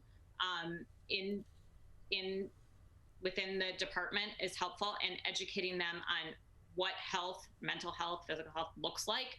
And if you have a more mentally, physically healthy first responder, then number one, job quality is going to improve. They're going to be able to do their jobs more effectively. They're going to feel better. They're going to be able to help others with mental health issues more effectively. That's something that I know that they've somewhat been taught, but even through bringing in the peer support program, it's also they're being educated in that area as well. So I think it's teaching them to be more physically healthy, more emotionally healthy, giving them the right coping strategies so that they can perform in a more effective way and also improve their quality of life themselves. Dr. Melanie Schwartz joins us from Viewpoint Psychology and Wellness on the Megacast. So we talk about the impact of mental health on all areas of our lives during this pandemic and afterward as well. And what we've seen over the last couple of years really is we've seen, particularly in the realm of professional sports, more athletes being open about their mental health. In the past several years, from my recollection, it began a few years back with Kevin Love of the Cleveland Cavaliers in the NBA, and then more recently with Naomi Osaka, a professional tennis player who bowed out of a tournament for mental health reasons, and then very famously over the summer, prolific U.S. gymnast Simone Biles forwent a particular competition at the Olympics in Tokyo due to mental health, and even more recently, Philadelphia 76ers guard forward Ben Simmons taking a break because he says he is not mentally ready to get back on the basketball court. How important is it, as we try to break this stigma, how important is it for high-profile athletes and other people that are in the limelight in other areas of life to be open and honest about their struggles with their mental health. How does that help other people ultimately to develop the courage and develop the ability to then be open about their mental health and address whatever issues they may be having? Very important. Well, number one, we have the perception that people in the limelight have it together, their lives are perfect, life is great. And the reality is it's not. They're just people, and they have everyday problems, and they're struggling with whatever they're going through. And so I think being able to model for the rest of the world that they have problems that they need to deal with in a healthy way, it helps other people recognize that, okay, it's okay to work through your issues. It's okay to acknowledge that they have problems, that they have anxiety, they have depression, they have things that they need to work through, and normalize it is what it comes down to. It's just normalize mental health and recognize that it's not just you who has this issue. It's famous people, it's professional athletes, it's people in the limelight, it's people who have everyday, just our everyday normal average person, and that we all have to work through it. And another piece to it too is that there's a specialized part of psychology, sports psychology, that's been around for years, sports psychologists. And so people in professional athletes have been working with psychologists for years and years and years. So this is not new. It's just new that they are, in fact, most, if not all teams have their own psychologist or therapist. And so they've been working through mental health issues for years. We're joined by Dr. Melanie Schwartz from Viewpoint Psychology and Wellness with us on the Megacast. And Dr. Schwartz, on the day that we're filming this live interview, outside really gloomy. It's not sunny and warm like it's been unseasonably over the last few weeks here in Michigan, and certainly throughout the summer and the spring. We're at the point of the year where it looks like the seasons are changing. It's going to be a lot more cloudy. It's going to get colder. The winter's going to settle in. And with that always comes the concern of seasonal affective disorder, or SAD. As we're heading into those months of the year, what should people be doing individually to prepare themselves for those natural changes that can occur with the change of weather, to avoid some of the pitfalls that may come mentally from that change of environment around them? Well, it's definitely starting to happen. I'm starting to see it in my practice. When we had maybe a couple weeks ago when the weather slightly started to change, or we have some of those gloomy days, you definitely saw a change in moods. And Michigan is definitely one of those places where seasonal affective issues are very common. So what it's really important is to, what we'd like to do, obviously, when it starts to get this way, is start to hibernate. We just want to stay inside. We want to stay under the covers, stay in bed, not do the things that we normally do. And that is probably one of the worst things that we can do. What you want to do is you want to keep your structure. You want to keep your schedule. You want to make sure that you're engaged in healthy activities like exercise, and making sure you're continuing to eat healthy, and make sure you're getting your sleep, not too much, not too little. And make sure that you are continuing to socialize and do the things. We have no control over the weather here. We know what it's like here in the winter. A little bit unpredictable, but we know winter's on its way. And so what's important is also to remind yourself that it's time limited. And if we really think about it, seasons are only 3 months long. So we really don't get too much in one specific season. And, we kind of look at it like, oh, winter, I know I do. Winter's coming. Oh, we're going to be stuck inside for the next however many months. And that's it's not a good feeling, but it's good to challenge yourself and remind yourself that it's time limited. Spring will be here before we know it. Summer will be here before we know it, and we'll be back in the sun. And then, the people who get to go on vacation, that helps too, if you get to, and you go someplace warm and you get some sun. But making sure that you are engaging in healthy activities and not just sitting at home, hibernating, stuck in your house. Well, Dr. Schwartz, we appreciate it. Thanks for joining us. Giving us some advice for our mental health as we head into the colder months and the cloudier months of the year, and also telling us about this really interesting program that you and your practice is involved in with our local first responders. Thanks for the time. Thank you. Appreciate it. We're going to take a quick break. On the other side, we will head downtown to Corktown, where Detroit Axe has opened up a new location at the Yard. We'll speak with co-partner of Detroit Axe, Jeff Kretschmer, coming up next. You're watching and listening to the Megacast. To Sophia and Gabriel. Even though these old knees can't follow on your adventure to the forest today, these flowers represent my love. These stitches and threads join us together. And wherever you see a flower, a bird, a beautiful tree, know that my love is with you. Make the forest part of your story at a park near you. Find one at discovertheforest.org.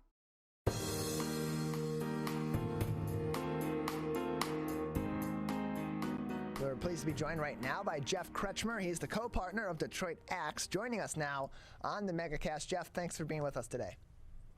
My pleasure. Thanks for having me. Appreciate having you on. So Detroit Axe has 3 locations now. You're opening up a new location at the Yard at Corktown, but there's also 2 other locations. So tell us a little bit about Detroit Axe and each of these locations. Are they pretty similar, or is there something different at each one of these places? Yeah, thanks for asking. So they've got some similarities, but there are differences. So our flagship, our original Detroit Axe location is in Ferndale. It's 2 blocks west of Woodward off of 9 Mile Road. And there's a couple concepts there. Downstairs is a full service restaurant called The Corner, game bar and grill. And in that concept, downstairs we've got 500 board games. We've got a big gaming crowd that joins us all the time.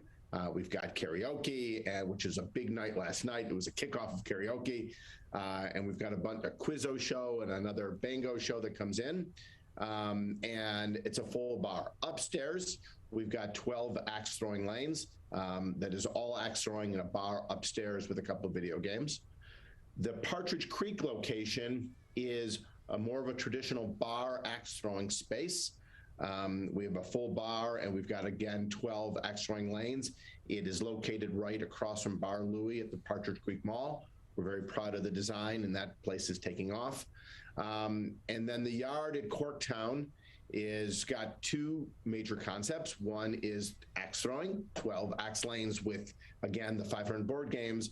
But we also have about 8,500 or so square feet outside, where we have a deck and we have fireplaces and we've got some cool stuff going on. We've got cornhole right now, and our plans are to develop the outside space even further for next spring and summer. We're joined by Jeff Kretschmer. He is the co-partner of Detroit Axe, promoting their new location now at the Yard at Corktown. Of course, their other 2 locations, as he had mentioned, are located in Ferndale and in Partridge Creek. Learn more information on their website at DetroitAxe.com. So just give us a little bit of a preview. What is the location at the Yard at Corktown going to be like? What's that experience at Detroit Axe's location there going to be like, different from the other locations? Yeah, so the beauty is that we've got an indoor-outdoor space. Although we have a patio in Ferndale, we have a pretty significant outdoor space, and that's referred to as the Yard at Corktown. We are lucky enough to have partnered with Jeremy Calamus of Ruckus Taco, who has been part of our family for a really long time. He uses the Ferndale location as his commissary. And so we bought an Airstream trailer. I think it's a 1967 or around there Airstream trailer, and we've tricked it out to become a kitchen for Jeremy and Ruckus Taco. So we're serving tacos and nachos and burrito bowls and churros and fries, and it's a really neat addition into the full bar that we have inside.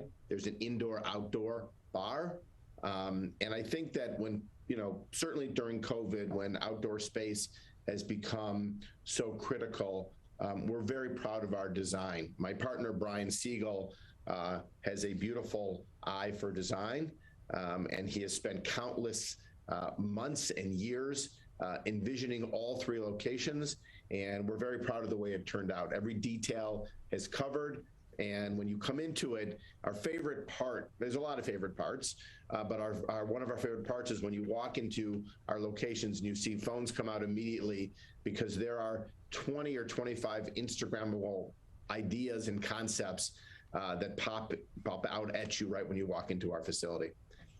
We're located at 1375 Michigan Avenue. Corktown's been a beautiful place to be a part of, right across the street from Nemo's and Ottava Via. Right in the heart as you enter westbound on Michigan Avenue into Corktown. We're kind of the first building on the south side of the street. We're joined by Jeff Kretschmer. He is the co-partner of Detroit Acts, joining us on the Megacast. And so you have 3 locations, and they're all in now. You'll have 3 locations, including the new location coming up at the Yard at Corktown, or that has opened at the Yard at Corktown on October 15th. So these are 3 really different places, 3 different locations, all across southeastern Michigan. Ferndale obviously has its own unique identity as a town, especially in their downtown area. Same thing with Partridge Creek. So why Corktown for the next place for Detroit Acts to go? What drew your business to go downtown, particularly to the Corktown area? So we're giant Detroit fans. Both Brian and I grew up in the Detroit area. And we have been envisioning having a space in Detroit since we opened our Ferndale location. And so it was all a matter, Tyler, it was a matter of time and trying to find the right location. We're very bullish on Corktown. We have a lot of friends who have businesses there. There's a lot of activity happening across the street from us. A 227-room hotel called the Godfrey Hotel is going up probably in the next 18 months to 2 years. They started demolition of the buildings last week. As you know, Ford is moving into Corktown. What has been amazing to us is all the other restaurant partners around. We had an open house on Thursday for family and friends and business acquaintances, and there's so many of our neighbors that showed up to this soft opening, and they're such wonderful, warm people. And so we know we picked the right location. It took a long time to find the right location, but we're excited to be there. And really working with the people in Corktown, there's a very intense Corktown business district who are very proud of their community. And like working in Ferndale, Tyler, it was great to start to get to know some of these people and understand the legacy that Corktown and the Corktown location has had on them. And we're just happy to be a part of their family. We're joined by Jeff Kretschmer, the co-partner of Detroit Acts, who has just opened a 3rd location in addition to their Ferndale and Partridge Creek location at the Yard, located in Corktown. That is a 8,000 square foot attraction with indoor and outdoor space for axe throwing, but also some classic games as well, including pinball, shuffleboard, a lot of board games also. And that is that new location in Corktown is at 1375 Michigan Avenue in Detroit, and of course in the Corktown area. And so with all these axe throwing locations, whether it be Detroit Axe or another company, a lot of the times these are also accompanied by food locations, by restaurants, certainly by bars. And that brings up the common question, I'm sure, of combining alcohol with throwing what is a dangerous weapon, or could be something used as a dangerous weapon. So I want to give you some time to address how Detroit Acts goes about navigating that situation to provide a fun experience for its patrons, but also a safe experience. Yeah, it's a very fair question. And you know, it's a bit of a misnomer because it's super safe. We've had about 4 million throws in our time without any incidences. And now it's all 3 locations because we started throwing axes last week in Corktown. But we take safety very seriously. And what happens in each axe lane when there's somebody participating in axe throwing is that we have an axe master, someone who is tips trained, who recognizes when people are had too much to drink. And often it's not about just drinking too much, Tyler. It's any type of erratic behavior. Because you're right, an axe is a dangerous weapon. And if someone chooses to be neglectful about the responsibility of throwing an axe, then we gently remove them from the axe lanes. And I will tell you that in the 4 years of being open, starting in Ferndale, there are probably a dozen times where we've had to ask someone to leave, and we've never had an incident where they have put up a fight. It's really, you know, we pride ourselves on our ability to customer serve people and connect with people, and it's never been an issue. But our axe masters are trained. There's a safety protocol that they go through. You will never throw an axe without an axe master being in one of the arenas. And you know, so far so good. And our experience with axe facilities all over the country, Tyler, and all over Canada too, is that they have the same results. As long as you have responsible people watching every move, there's very, very few issues that occur. We're joined by Jeff Kretschmer, co-partner of Detroit Axe. Learn more information on their website at DetroitAxe.com, where you can learn more about each of their locations in Ferndale, Partridge Creek, and now at the Yard at Corktown as well. And so talking more about your Axe Masters, of course, the safety issues that are always going to be talked about regarding the alcohol at these axe throwing locations, but also a lot of times that people are going to these locations, they're going to Detroit Axe or other businesses similar to it to do axe throwing because it sounds fun to them, it's a fun activity, it's something that's a nice social outing for themselves, their families, their friends, but not a lot of people, I wouldn't think, are experienced in throwing an axe proficiently. Are your Axe Masters also playing a role in training for the patrons to make sure that they are going about throwing these axes safely for themselves and for others around them? And to what extent does that training happen? Yeah, they're teachers. It's exactly what they do. And so you're right. We don't have people walking in that are Olympic type axe throwers that have been doing this since the age of 3. And so when they come in, they're just really interested in, wow, I don't understand the concept. Do you have to throw it hard? Is the axe too heavy? How does it go? And the beauty of our formula is that we have attracted amazing people. So not only are they great teachers of axe throwing, they are wonderful personalities and wonderful people and have an ability to be able to connect with everybody that comes in. And so in the beauty of it too is that the axe is only 1.5 pounds. I have an 83-year-old mother that can throw a 1.5 pound axe and stick it into the target.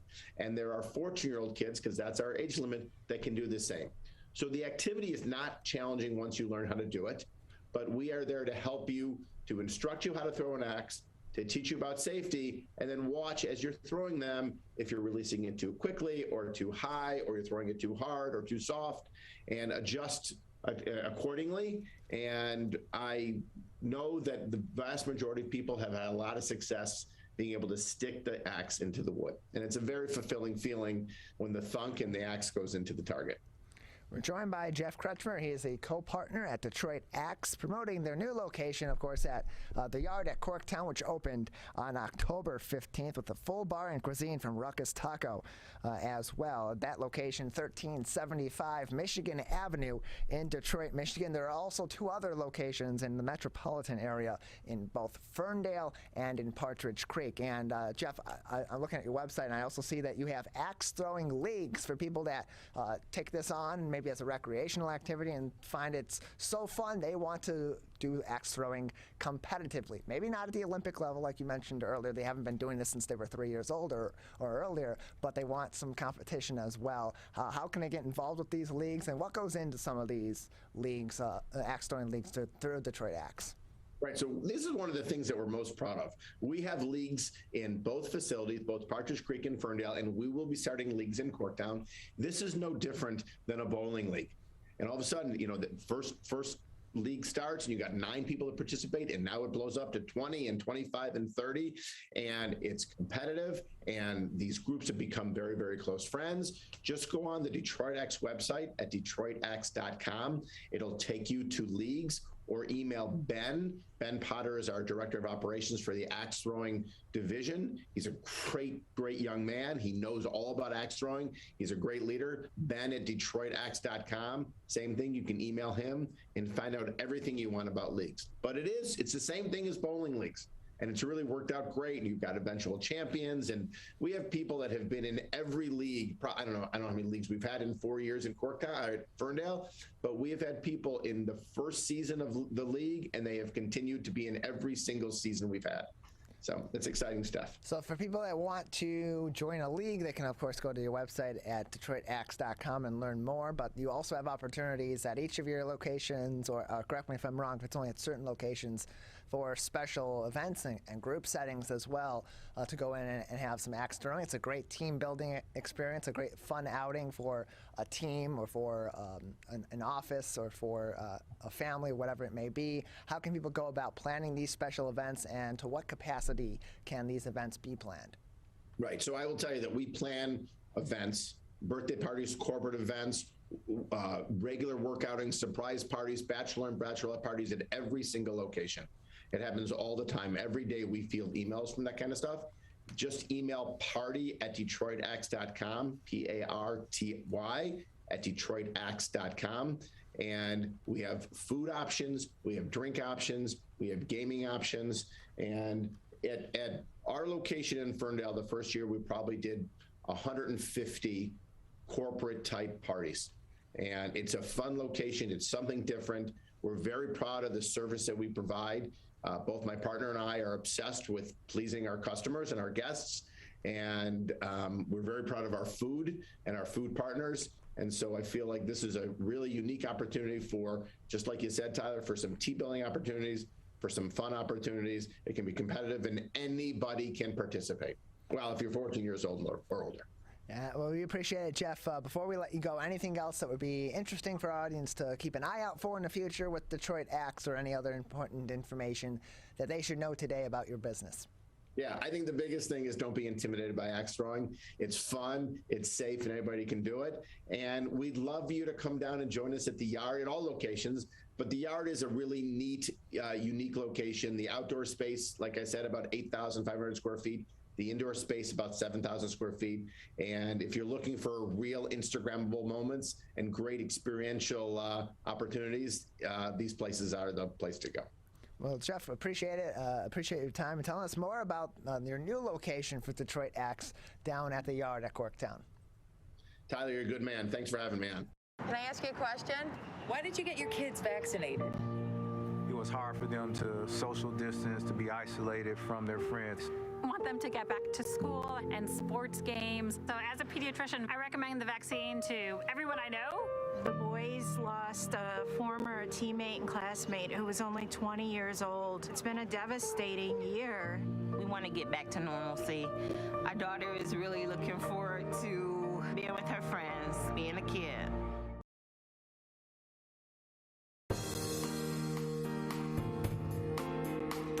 Welcome back to the Megacast. I'm Tyler Keith, thanking you for tuning in to today's edition of the show that is all for us on this Monday here in Oakland County and all throughout the state of Michigan. Big thank you to all of our guests. Keith Aldridge, owner at Canter Bury Village in Orion Township, for joining us. Dr. Danya H. Bozzi from Ferndale Public Schools, their superintendent.